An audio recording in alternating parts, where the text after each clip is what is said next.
I'm standing here in front of this old rock house and think about the stonemasons that worked on putting the rock on the facade of this structure. It has lasted the test of time, and it is beautiful, and it's a reminder to me of something extremely spiritual. Seeing the crowds, this is Jesus, went up on the mountain, and when he sat down, his disciples came to him.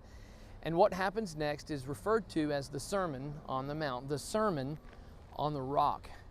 Jesus began to explain things to the people who were hearing, this multitude of people, explaining things that they'd never heard before. Jesus would say, "You have heard that it was said," and he said, "But I say unto you." He would say things like, "You are the salt of the earth, but if salt has lost its taste, how shall its saltiness be restored? You are the light of the world. A city set on a hill cannot be hidden.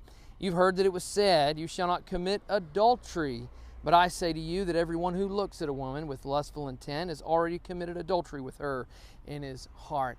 It was also said, 'Whoever divorces his wife, let him give her a certificate of divorce.' But I say to you that everyone who divorces his wife, except on the ground of sexual immorality, makes her commit adultery.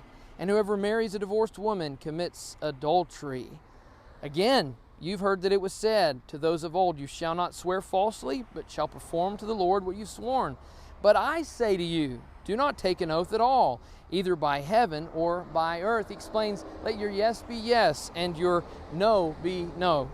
You've heard that it was said, "An eye for an eye and a tooth for a tooth." But I say to you, do not resist the one who is evil. But if anyone slaps you on your right cheek, turn to him the other also. He keeps going and gives some of the most beautiful examples of wisdom that we find to this very day. Treat others the way you want to be treated. Don't treat others the way you've been treated. He's forming and fashioning the rock on which he sits as he's proclaiming that message. And he goes on to say,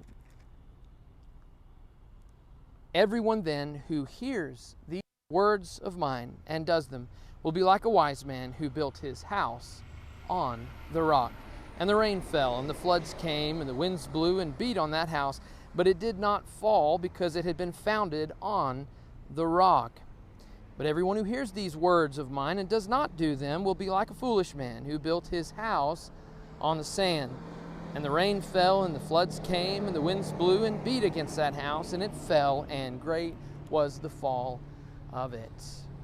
What Jesus is telling us as he's speaking from sitting on a rock, he's proclaiming to us the message, the words that we need to hear and put into action so that we will build our house on the rock.